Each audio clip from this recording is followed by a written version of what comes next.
इनको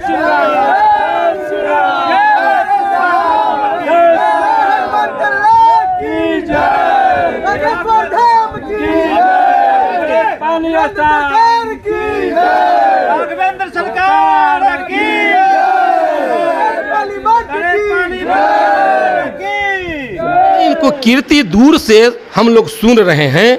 धीरेंद्र शास्त्री कान तो तृप्त हो गया, कान तो बिल्कुल खुशी में झूम रहा है, लेकिन आँख का तृप्ति नहीं हुई। जब तक प्रत्यक्ष रूप से दर्शन नहीं हो जाता है आँख को, तो आँख विश्वास नहीं करता है। अभी आँख के तृप्ति नहीं। बारिश हुई अंधर, सभी लोग गांव वाले समझ गए कि साधु जी के तो आज बहुत परेशानी होगा। सुबह लोग जाते हैं तो देख रहे हैं कि कुटिया के अगल बगल एक बूंद पानी भी नहीं पड़ा हुआ है, एक बूंद पानी नहीं।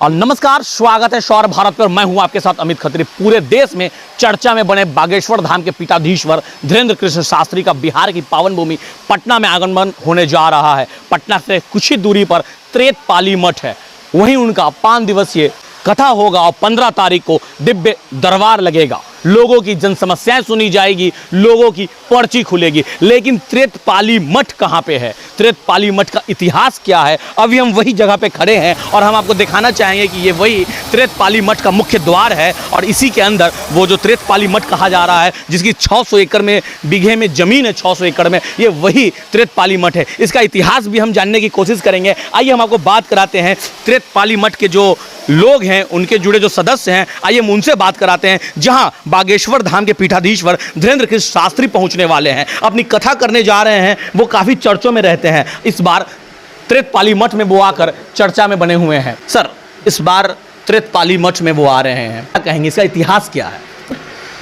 त्रेतपाली स्थान का नाम बहुत दूर तक, उसका पताल तक चला गया है। ये 5 दिन के कार्यक्रम है। यहाँ पर प्रत्येक वर्ष हमारे गुरुजी 4 महीना की इस तरह से प्रोग्राम करते थे। करोड़ों आदमी का जैसे कि जनता भीड़ लगती है। औरंगाबाद, जहानाबाद, अरवल, वैशाली, बेगूसराय, मुजफ्फरपुर, यानी बहुत दूर दूर से लोग आते थे चतुर्मास में। और सारी व्यवस्था मठ के द्वारा, खान पान रहने के लिए सारी व्यवस्था, सब प्रत्येक व्यक्ति को टेंट लगा दिया जाता है। प्रत्येक व्यक्ति, कोई भी आवे, पति पत्नी के साथ एगो टेंट मिल गया। प्रत्येक टेंट में जैसे कि नाश्ता की व्यवस्था, भोजन की व्यवस्था। इस बार बागेश्वर धाम के पीठाधीश्वर यहाँ आ रहे हैं, कथावाचक करेंगे, कथा सुनाएंगे लोगों को, क्या कहेंगे इसमें? हाँ, ये तो ठीक ही है। कथा तो भगवत कथा तो बहुत अच्छी बात है, होनी चाहिए। और कथे पर तो कलिजुग केवल नाम आधारा, सुमिरी सुमिरी नर उतर ही पारा। कलिजुग में तो राम के कथाएँ सर्वोपरि है। और सुनने में आया है, एक ज्योतिष शास्त्र में श्लोक आया है कि दूरे ही श्रोत्वा भवदीय कीर्ति, कर्णौ च त्रेप्ते न च चक्षुषे में, तयोर्विवादं परिहर्तु काम, समागतोऽयं तव दर्शनाय। जितने इनको कीर्ति दूर से हम लोग सुन रहे हैं, धीरेंद्र शास्त्री कान तो तृप्त हो गया, कान तो बिल्कुल खुशी में झूम रहा है, लेकिन आँख का तृप्ति नहीं हुई। जब तक प्रत्यक्ष रूप से दर्शन नहीं हो जाता है आँख को, तो आँख विश्वास नहीं करता है। अभी आँख के तृप्ति नहीं हुई। ये त्रेतपाली स्थान बहुत 200 वर्ष पुराने मठ है। यहाँ की विशेषता है कि यहाँ पर 250 लड़कन यहाँ पर रहते हैं। पठन पाठन का मुफ्त व्यवस्था, खाने पीने, लता कपड़ा, सारी व्यवस्था मठ के द्वारा दी जाती है। यहाँ पर साल में 3-4 बार जैसे कि शिविर लगता है। एक सोनपुर मेला में 1 सप्ताह के लिए, प्रयागराज इलाहाबाद में 1.25 महीना के लिए बड़ा लगता है। उस बड़े में जो कुछ भी पहुंच जाते हैं, उनके रहन सहन, खाने पीने की सारी व्यवस्था होती है। जैसे कि आपने कहा कि 200 वर्षों से पुराना लगभग ये मठ है, तो मठ ने क्या क्या काम किया आपने ये भी बताया। गुरुकुल चला रही है, लोगों को शिक्षा दे रही है, दीक्षा दे रही है। कुछ और इतिहास के बारे में? यहाँ पर इतिहास है कि जब शुरू बार में स्वामी जी आए थे, जंगल था, काफ़ी जंगल था, घोर जंगल। राजेंद्र स्वामी जी प्रभंस जिसको कहते हैं, आगे उनका मूर्ति लगी हुई है। नैमिषारण्य से वो आए थे और नैमिषारण्य से आने के बाद एक ढीबरा है, ढीबरा जंगल था, वे जंगल में रह कर के भगवान का भजन करते थे। एक समय बहुत जोर से बारिश हुई अंधर, सभी लोग गांव वाले समझ गए कि साधु जी के तो आज बहुत परेशानी होगा। सुबह लोग जाते हैं तो देख रहे हैं कि कुटिया के अगल बगल एक बूंद पानी भी नहीं पड़ा हुआ है, एक बूंद पानी नहीं। वे स्वामी जी यहाँ पर एक रोस्तमगंज है, रोस्तमगंज में सब भगवान का मूर्ति था रखा हुआ, उनको खर्च बरच नहीं जुटा, सेवा पूजा पाठ। वे स्वामी जी वहाँ से उठा करके त्रेतपाली में रखें और त्रेतपाली में रख करके 3 मूर्ति आ गए, राम लक्ष्मण जानकी। हनुमंत लाल जी नहीं उठ रहे हैं, बहुत उठाने के प्रयास लोग कर रहे हैं, बहुत से दिग्गज पहलवान, लेकिन वो टस मस नहीं हुए। स्वामी जी नम्रता पूर्वक हाथ में पुष्प लेकर करके और प्रार्थना करते हैं कि हे हनुमंत लाल, चलिए, आपका किसी प्रकार से राग भोग में दिक्कत नहीं होगा।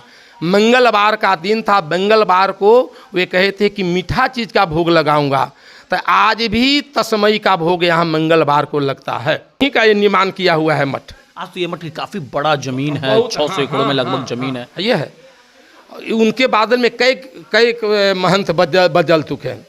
अभी वर्तमान में सुदर्शनाचार्य जी हैं, इनका भी विशेषता है कि बचपन से ही बाल ब्रह्मचर्य हैं, बचपन से ही यहाँ पर आए हैं, परम त्यागी हैं, घर द्वार से लेना द्वारा नहीं है, सब उन लोगों अपने संतान की तरह सबको समझते हैं। जो भी जैसे कि रोगी दोखी एम्स इत्यादि से दिखा करके हार जाता है तो यहाँ पर दिखाने के लिए आता है।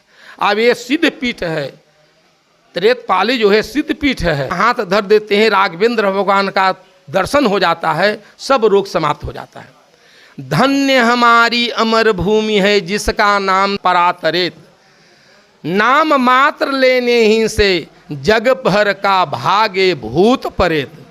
वह धन्य जमीन है, यहाँ पर बाढ़ कभी नहीं आ सकती है, स्रोतों के झरने से अकाल नहीं पर सकती है। यहाँ पर बहुत से अकाल आते हैं दहाल, लेकिन यह इतना यहाँ की ऊंची भूमि है कि अकाल का नाम नहीं होता है। स्रोतों के झरने से सभी फसल उपज जाते हैं। ये बहुत सिद्ध, अगर कोई व्यक्ति बाहर आएंगे अपना चमत्कार दिखाना चाहेंगे मठ में, उनका चमत्कार नहीं देख पाएंगे, क्योंकि ये बांधा हुआ लक्ष्मण रेखा जिस तरह से तीरा हुआ है, इसी तरह से मठ का तीरा हुआ है। हाँ, चमत्कार रेखा से बाहर जैसे जाएंगे तब उनका चमत्कार ताला खुलेंगे। इस पावन भूमि पे, सिद्ध भूमि पे तो महासिद्ध संत आ रहे हैं, बागेश्वर बाबा आ रहे हैं सिद्ध भूमि पे।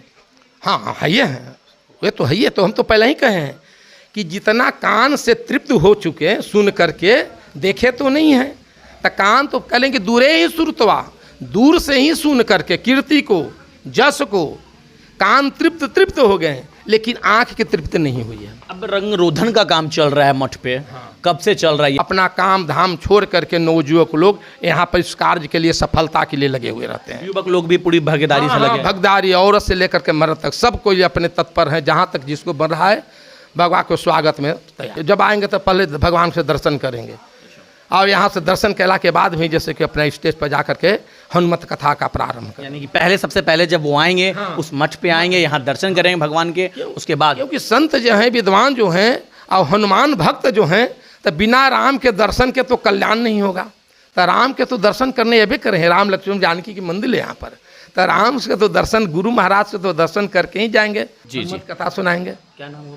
हमारा नन्हेश्वर शर्मा नाम हुआ, मैं संस्कृत उच्च विद्यालय में प्रधान अध्यापक हूँ। जैसा कि हमने बताया, यहाँ के जो लोग बता रहे हैं कि ये काफ़ी बड़ा मठ है और 600 एकड़ों में फैला मठ, सिद्ध मठ है, और यहाँ के जो अभी आचार्य हैं वो अपने आशीर्वाद दे देते हैं, तो लाख कितने भी तरह के अगर रोग हैं वो रोग मुक्त हो जाते हैं वो तमाम लोग, और काफ़ी आस्था के साथ इस मठ को देखा जा रहा है। तीर्थपाली मठ में आप हमारे पीछे देख सकते हैं, रंग रोधन का भी काम किया जा रहा है, और वो एक एक चीज़ की बारीकियाँ देखी जा रही है, दुल्हन की तरह सजाया जाएगा ये पूरे मठ को। चूँकि पहले, जैसा कि उन्होंने बताया कि सबसे पहले पीठाधीश्वर धीरेंद्र कृष्ण शास्त्री इसी मठ पर आएंगे, और यहाँ से ही वो अपनी पहले हनुमान जी की दर्शन करेंगे, उसके बाद वो यहाँ से कथा प्रारंभ करेंगे। आप हमारे पीछे देख सकते हैं तमाम तरह के जो मजदूर हैं, जो लोग हैं, श्रमिक हैं, वो रंग रोधन का काम शुरू कर दिए हैं। हम समय भी बचे हैं, तो ऐसे में जो भी श्रमिक लोग हैं वो अंतिम दौर पे काम लग गया है और देख सकते हैं मार्बल की फिनिशिंग की जा रही है, देखते हैं किस तरह से रंग रोधन किया जा रहा है। हम चलिए मठ के अंदर चलते हैं और यहाँ से पूरी तस्वीर दिखाने की कोशिश करेंगे, जो कि बागेश्वर महाराज जो आएंगे वो पहले, जैसा कि उन्होंने बताया, सबसे पहले इस मठ में वो मत्था टेकेंगे। हनुमान महाराज और जो श्री राम, हनुमान और सीता जी की जो मूर्ति है, प्रतिमा है, उस प्रतिमा का वो दर्शन करेंगे और तमाम तरह के यहाँ रंग रोधन और एक दुल्हन की तरह सजाया जा रहा है कि दिवाली से पहले दिवाली समझी की तरह पाली में होने जा रही है। वो तमाम लोग, स्थानीय कार्यकर्ता, स्थानीय लोग यहाँ पहुंचेंगे और इस रंग रोधन और इस बड़े राष्ट्रीय स्तर का ये पूरा कार्यक्रम देखा जा रहा है, ना कि बिहार स्तर का ये कार्यक्रम देखा जा रहा है। और इस बिहार स्तर पे कार्यक्रम में वो तमाम लोगों की भागीदारी होगी, वो तमाम लोगों की अपनी अपनी सहभागिता होगी। आप देख सकते हैं कितने बड़ा ये मठ है और इसी दरबार में भगवान राम और हनुमान महाराज और सीता माता की प्रतिमा रखी है। धीरेन्द्र शास्त्री जी महाराज आएंगे और पहले इनके दर्शन करेंगे, पूजा अर्चना करेंगे। उसके बाद ठीक आगे जो बड़े 200 एकड़ों में पंडाल बनाया जा रहा है, उस पंडाल में वो अपनी हनुमान कथा कहेंगे। आप हमारे आगे देख सकते हैं कि किस तरह से यहाँ पे लिखा है, जय श्री राम हिंदू धर्म रक्षक, यानी कि यहाँ पे एक साफ तरह का मैसेज दिया जा रहा है कि हिंदू धर्म के जो रक्षक हैं हमारे प्रभु श्री राम। देख सकते हैं किस तरह का ये जो पूरा बैनर है वो शहरों में लगाई जाएगी, शहरों में पाटा जाएगा ये बैनर। और बैनर में आप देख सकते हैं अयोध्या की जो मंदिर बनने जा रही है, श्री राम मंदिर, उसका भी एक चित्रण किया गया है। ये वही पाली मठ है जहां बागेश्वर धाम महाराज के धीरेन्द्र कृष्ण शास्त्री महाराज यहां आने जा रहे हैं और वो अपनी 5 दिवसीय कथा प्रवचन करेंगे और 15 तारीख को दिव्य दरबार लगेगा। मजदूर भी हैं, आइए हम उनसे भी कुछ बात करते हैं। कब से काम लगा हुआ है भैया? यहाँ 10 दिन हो गया काम लगा हुआ है 10 दिन से। हाँ। मठ की पूजा क्या किया जा रहा है? यहाँ वो पेंटिंग हो रहा है। पेंटिंग किया जा रहा है और क्या क्या किया जा रहा है पेंटिंग के अलावा? और बाहर में घिसाई उसाई हो रहा है, मूर्ति उर्ति सजाया जा रहा है। क्यों किया जा रहा है? यहाँ धीरेन्द्र महाराज आ रहे हैं। क्यों किया जा रहा है भैया? वो महाराज एक आ रहे हैं धीरेन्द्र आज। कितने दिनों से आप लोग कर रहे हैं? 10 दिन हो ही गया। कितने दिन और करेंगे? 12 तारीख को हो जाएगा। 11-12 को हो जाएगा। हाँ। क्योंकि 12 तारीख को तो कल शोभा यात्रा ही है। 12 को फिनिशिंग हो जाएगी। 12 तारीख को ये पूरी तरह की फिनिशिंग, यानी कि 12 तारीख को पूरी तरह से रंग रोधन का काम, यानी कि साफ सफाई का काम कर दिया जाएगा, जैसा कि हमारे मजदूर यानी श्रमिक भाई जो बता रहे थे। तो यहाँ बिहार और पटना के ही लोग नहीं, यूपी, झारखंड, बंगाल और पंजाब, कहीं दूर दूर से भी लोग आएंगे, देश विदेश से भी लोग आएंगे। हर प्रांत, हर राज्य, हर पंचायत से लोग यहाँ पहुँचने जा रहे हैं, यानी लाखों की भीड़ लगने जा रही है। और मैंने इसका इतिहास भी आपको बता दिया कि किस तरह का इसका इतिहास है त्रिपाली मठ का। आप देख रहे शौर भारत न्यूज़, मैं हूँ आपके साथ Amit Khatri. Gold jewellery, diamond jewellery, platinum jewellery, silver और स्टोन्स की एक संपूर्ण रेंज। जगमोहन लाल शिवरतन लाल ज्वेलर्स, पटना सिटी चौक, पटना।